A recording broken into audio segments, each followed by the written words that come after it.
Video ini tentang Ram Bahadur Bomjan, fenomena Little Buddha hingga tuduhan kriminal, sebuah berita yang dulu sempat ramai tahun 2005. Video ini agak panjang, akan saya bagi menjadi 8 bagian: pendahuluan, latar belakang, klaim spiritual dan meditasi, kontroversi, pengaruh, kita buat kesimpulan, penyalahgunaan kekuasaan dalam konteks spiritual, dan yang terakhir, hal yang perlu kita pelajari.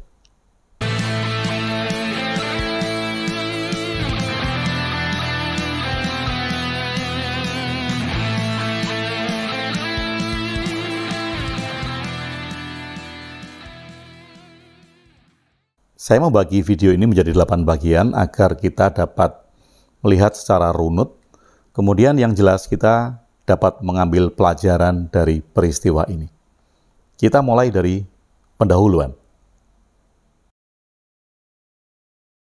Ram Bahadur Bomjan, yang sering dikenal sebagai Buddha Boy atau Little Buddha, adalah seorang pria Nepal yang mendapatkan perhatian dunia tahun 2005 karena klaimnya yang menghebohkan tentang meditasi yang ekstrim. Saat itu banyak sekali laporan yang mengklaim bahwa Ram Bahadur Bomjan melakukan meditasi tanpa makan dan minum selama berbulan-bulan. Namun durasi pasti dari meditasi ekstrim itu tidak sepenuhnya terdokumentasi secara jelas atau tidak diverifikasi secara independen. Ada yang bilang 6 bulan, ada yang bilang 3 tahun, ada yang bilang 6 tahun. Klaim ini menarik perhatian dunia. Bahkan banyak yang datang untuk menyaksikan klaimnya ini. Banyak yang akhirnya percaya bahwa Bomjan memiliki kekuatan spiritual yang luar biasa. Dan bahkan ada yang percaya bahwa ia adalah reinkarnasi Buddha Siddhartha Gautama. Namun, popularitas Bomjan juga dikelilingi oleh kontroversi yang muncul seiring waktu. Ada laporan-laporan tentang tuduhan penyalahgunaan kekuasaan terhadap para pengikutnya, akhirnya dia punya pengikut, dugaan bahwa meditasinya mungkin tidak benar-benar tanpa makan dan minum, serta spekulasi bahwa klaim spiritualnya mungkin merupakan bagian dari pertunjukan atau trik untuk menarik perhatian publik. Kisah Bomjan ini mencakup elemen klaim spiritual yang mengejutkan dan mendatangkan sorotan media yang sangat luas. Namun juga dikelilingi oleh pertanyaan, kontroversi, dan pandangan skeptis dari banyak pihak. Kita masuk latar belakang. Sebelum menjadi sorotan media internasional pada tahun 2005 itu, kehidupan awal Ram Bahadur Bomjan tidak terdokumentasi secara rinci dalam sumber-sumber terbuka. Dia lahir pada 9 April 1990 di Ratanapuri, Nepal, di sebuah lingkungan pedesaan yang relatif terpencil. Latar belakang keluarganya dan detail tentang masa kecilnya itu belum tersedia luas di sumber-sumber internet. Kalau ia lahir pada 1990, maka saat ia melakukan meditasi di tahun 2005, umurnya adalah 15 tahun. Sebelum terkenal karena klaim meditasinya yang menghebohkan, Bomjan hidup dalam kondisi yang jauh dari sorotan publik. Namun pada tahun 2005, kehidupannya berubah drastis ketika laporan muncul tentang praktek meditasi ekstrim di hutan Nepal saat itu. Bomjan dilaporkan telah melakukan meditasi tanpa makan dan minum selama berbulan-bulan. Nah, peristiwa ini membuatnya mendapat perhatian yang luar biasa dari media lokal dan juga internasional. Ribuan orang datang dan melihat, kemudian ingin mendapatkan berkah dari kegiatan spiritualnya yang dianggap luar biasa. Namun, seiring dengan popularitas Bomjan, kontroversi mulai muncul. Ada laporan tentang tuduhan penyalahgunaan kekuasaan terhadap pengikutnya, dugaan bahwa klaim meditasinya mungkin tidak benar dan spekulasi bahwa klaim spiritualnya mungkin merupakan bagian dari pertunjukan atau trik. Bom Jan menjadi sebuah fenomena yang menarik minat publik, baik karena klaim spiritual yang mengejutkan tentu saja, maupun karena kontroversi yang melingkupinya. Namun, latar belakangnya sebelum popularitasnya dan detail kehidupan sebelum menjadi sorotan publik masih menjadi misteri dalam sebagian besar informasi yang tersedia. Kita masuk bagian klaim spiritual dan meditasi. Klaim spiritual utama yang membuat Ram Bahadur Bomjan terkenal adalah praktek meditasi ekstrim yang dilaporkan tanpa makan dan minum selama periode yang lama. Bomjan dilaporkan telah mengklaim bahwa ia dapat bertahan hidup tanpa makanan, tanpa minuman, bahkan selama berbulan-bulan dalam kondisi meditasi yang intens. Sekali lagi, ada yang bilang 6 bulan, ada yang bilang 3 tahun, ada yang bilang 6 tahun. Nah, klaim ini menjadi sorotan besar, baik di Nepal maupun di seluruh dunia. Banyak yang datang untuk menyaksikan secara langsung atau mendengar cerita tentang meditasinya yang dianggap sebagai sesuatu yang luar biasa dan sangat spiritual. Sebagian percaya bahwa Bomjan memiliki kekuatan spiritual yang luar biasa, dan bahkan ada yang percaya bahwa dia adalah reinkarnasi Buddha Siddhartha Gautama. Namun, reaksi terhadap klaim ini sangatlah bervariasi. Ada yang skeptis dan meragukan kebenaran klaim Bomjan, mengingat bahwa secara medis manusia memerlukan makanan dan minuman untuk bertahan hidup dalam jangka panjang. Beberapa skeptis mengajukan pertanyaan tentang kebenaran klaim tersebut dan mempertanyakan bukti yang dapat memvalidasi praktik meditasi dari Bomjan. Klaim Bomjan tentang meditasi tanpa makan dan minum ini memicu diskusi yang luas dengan banyak pendapat yang berbeda di antara mereka yang percaya dan mereka yang tidak percaya terhadap klaim tersebut. Kontroversi seputar klaim spiritualnya telah menjadi bagian integral dari narasi seputar Bomjan, dengan pandangan yang sangat beragam dari berbagai pihak, baik yang percaya maupun yang tidak percaya. Sejumlah besar pandangan skeptis berasal dari pertanyaan medis dan ilmiah. Secara fisik, manusia membutuhkan asupan makanan dan air untuk bertahan hidup. Klaim Bomjan tentang meditasi tanpa makanan atau minuman selama berbulan-bulan atau bahkan selama bertahun-tahun bertentangan dengan pengetahuan medis yang ada. Beberapa yang skeptis juga menyoroti kurangnya verifikasi independen atau pengawasan eksternal yang kuat terhadap klaim tersebut.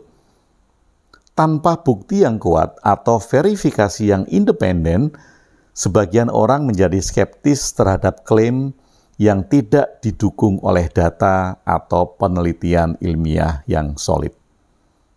Reaksi publik terhadap klaim meditasi ekstrim Bomjan kemudian menjadi sangat beragam.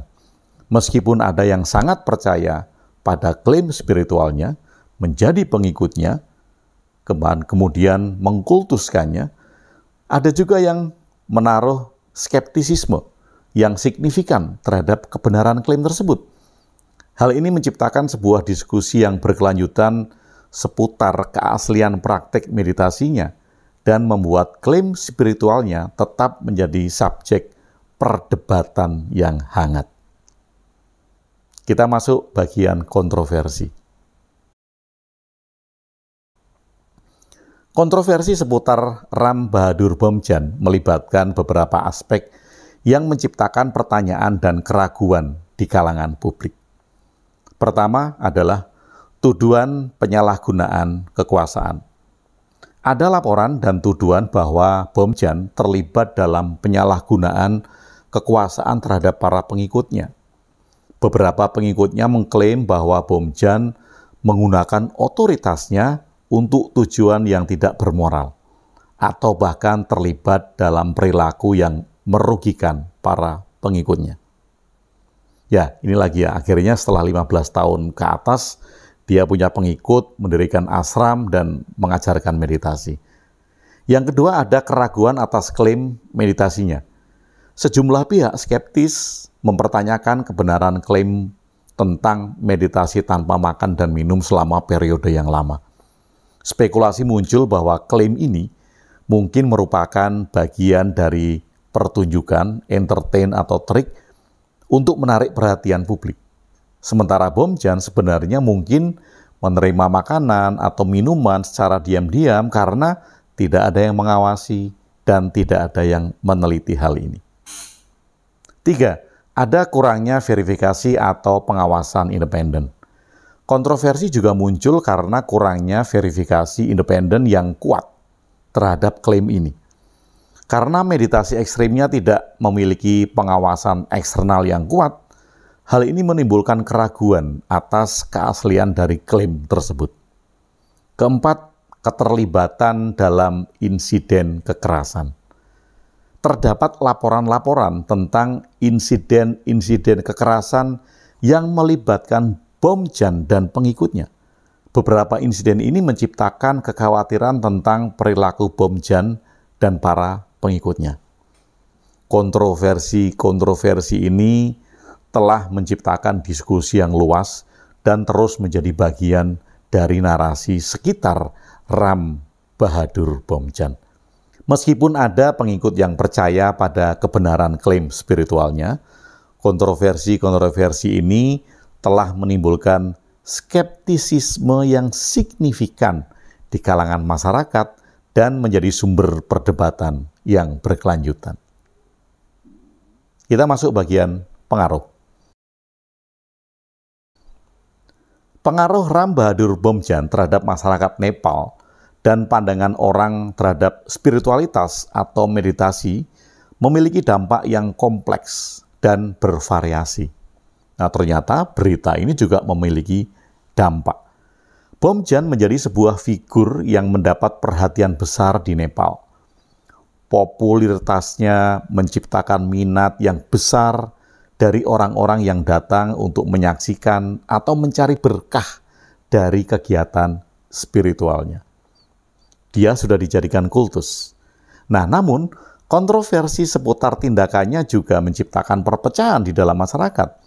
Beberapa melihatnya sebagai figur spiritual yang menginspirasi, sementara yang lain meragukan klaim dan meragukan perilakunya. Bomjan telah memengaruhi pandangan orang terhadap spiritualitas dan meditasi. Karena kabar yang banyak di tahun 2005 itu, bagi sebagian klaimnya tentang meditasi ekstrim, klaim dari Bomjan ini, mengilhami keyakinan baru atau pemahaman yang lebih dalam tentang praktek meditasi. Namun bagi orang yang skeptis, kontroversi sekitar klaimnya bisa juga mendapat kritikan, kemudian klaim-klaim spiritual yang dikatakan itu tidak dapat dipastikan secara ilmiah. Keberadaannya juga dapat menjadi pembelajaran tentang pentingnya verifikasi dan penelitian dalam klaim spiritual atau praktek meditasi dimanapun. Nah, pengaruh Bomjan secara langsung atau tidak langsung ini telah membawa dampak dalam masyarakat Nepal dan pada pandangan umum tentang spiritualitas serta praktek meditasi. Bagi beberapa orang, Bomjan adalah sumber inspirasi dan kepercayaan baru dalam praktek spiritual. Sementara bagi yang lain, kontroversi seputar klaimnya menjadi bahan pertimbangan yang serius tentang klaim-klaim spiritual yang sejenis. Kita masuk dalam bagian kesimpulan. Kontroversi seputar klaim meditasi seperti ini menciptakan keraguan di antara masyarakat terhadap klaim-klaim spiritual serupa, klaim-klaim spiritual yang tidak dapat dipastikan dengan bukti nyata. terdapat laporan tentang tuduhan penyalahgunaan kekuasaan terhadap para pengikutnya, yang menciptakan kekhawatiran akan perilaku yang tidak etis karena ada tuduhan pelecehan seksual, ada tuduhan juga tentang kekerasan, atau hal-hal yang merugikan di lingkungan sekitarnya. Kita masuk pada bagian penyalahgunaan kekuasaan dalam konteks spiritual. Hal ini bisa terjadi karena beberapa faktor yang kompleks. Pertama, karisma dan pengikut. Seseorang dengan karisma yang kuat atau dengan pengikut yang setia dapat merasa memiliki otoritas yang tak terbatas. Dalam konteks spiritual, pengikut yang fanatik atau percaya sepenuhnya pada pemimpin spiritual dapat menciptakan lingkungan di mana individu tersebut merasa dapat memanfaatkan kekuasaan tanpa banyak pertanyaan, tanpa banyak penolakan. Yang kedua, kepercayaan buta. Pengikut spiritual seringkali memiliki tingkat kepercayaan yang sangat tinggi pada pemimpin mereka. Hal ini dapat membuat individu tersebut merasa memiliki otoritas mutlak, memiliki otoritas atas pengikutnya tanpa pertimbangan moral atau etika yang tepat. Yang ketiga, kebutuhan akan kontrol. Penyalahgunaan kekuasaan seringkali muncul dari golongan untuk mendorong atau untuk mengendalikan orang lain. Dalam konteks spiritual, pemimpin yang ingin mengontrol atau memanipulasi pengikutnya dapat menggunakan otoritas spiritualnya sebagai alat untuk tujuan tersebut, untuk tujuan manipulasi. Keempat, kurangnya pengawasan atau verifikasi. Dalam beberapa kasus, kurangnya pengawasan atau verifikasi yang kuat terhadap aktivitas spiritual dapat menciptakan kesempatan bagi individu untuk menyalahgunakan kekuasaan. Tanpa pengawasan yang ketat, individu tersebut bisa terbebaskan dari akuntabilitas atas tindakannya. Karena dia merasa nggak ada yang ngawasin. Otoritasnya mutlak. Kemudian kelima, ketergantungan emosional. Pengikut yang terlalu tergantung secara emosional pada pemimpin spiritualnya seringkali rentan menjadi korban penyalahgunaan kekuasaan. Keterikatan emosional yang kuat dapat membawa individu rela melakukan apapun yang diminta oleh pemimpin mereka, terlepas dari akibatnya. Kombinasi dari faktor-faktor di atas tadi dapat menciptakan lingkungan di mana penyalahgunaan kekuasaan dalam konteks spiritual dapat terjadi. Kemudian merugikan para pengikut dan menciptakan ketidakseimbangan dalam hubungan antara pemimpin spiritualnya dan pengikutnya. Yang terakhir, bab yang penting adalah hal yang perlu kita pelajari. Bagi para pencari spiritual, terdapat beberapa hal yang perlu dipertimbangkan untuk memastikan pengalaman spiritual yang sehat dan positif. Pertama, pentingnya keseimbangan. Selalu penting untuk menjaga keseimbangan antara keyakinan spiritual dan rasio kritis. Jangan takut untuk menanyakan pertanyaan, jangan takut untuk meneliti, dan tetap skeptis terhadap klaim atau janji yang terlalu fantastis. Ingat, janji yang terlalu fantastis. 2. Penggunaan akal sehat. Meskipun spiritualitas seringkali terkait dengan dimensi yang lebih dalam dan non-rasional, menggunakan akal sehat dan penelitian rasional tetaplah penting. Jangan mengabaikan pertimbangan moral atau etika. Tetap harus ada. Ketiga, verifikasi dan penelitian. Sebelum sepenuhnya masuk dalam sebuah komunitas atau mengikuti seorang guru spiritual, lakukan penelitian mendalam. Verifikasi klaim atau janji yang dibuat dengan informasi yang dapat dipercaya dan pertimbangan logika, rasional, atau malah ilmiah. Yang keempat, pengawasan dan kebersamaan. Berpartisipasi dalam komunitas yang sehat dan memiliki pengawasan yang baik, dengan berbagi pengalaman dan pemikiran dengan orang lain yang memiliki minat serupa, Anda dapat mendapatkan perspektif yang lebih luas, diskusi, sharing, dan lain sebagainya. Kemudian kelima, memahami batas-batas pribadi. Kenali batas-batas pribadi Anda. Jika merasa tidak nyaman atau jika ada indikasi penyalahgunaan kekuasaan atau manipulasi dalam hubungan spiritual, penting untuk menetapkan batas dan melindungi diri sendiri. Kalau perlu, cabut, lari jauh dari sana. 6. Proses pencarian yang berkelanjutan. Spiritualitas adalah perjalanan yang berkelanjutan. Jadilah terbuka terhadap pengalaman baru, tetapi juga harus berani untuk terus mengembangkan pemahaman dan tetap kritis terhadap apa yang Anda temui. Dalam pencarian spiritual, penting untuk mempertimbangkan bahwa setiap orang memiliki pengalaman yang unik dan tidak ada satu pendekatan yang benar untuk semua orang. Mempertahankan keseimbangan, penelitian yang mendalam, dan penghargaan terhadap batas pribadi adalah kunci untuk menjalani perjalanan spiritual yang sehat dan bermakna. Semoga video ini bermanfaat dan kita dapat belajar banyak dari peristiwa-peristiwa yang kita temui, baik itu yang sudah berlalu lama maupun yang sedang kita jalani bersama di saat ini. Terima kasih sudah bersama saya Gung WB di Jonggring Saloko.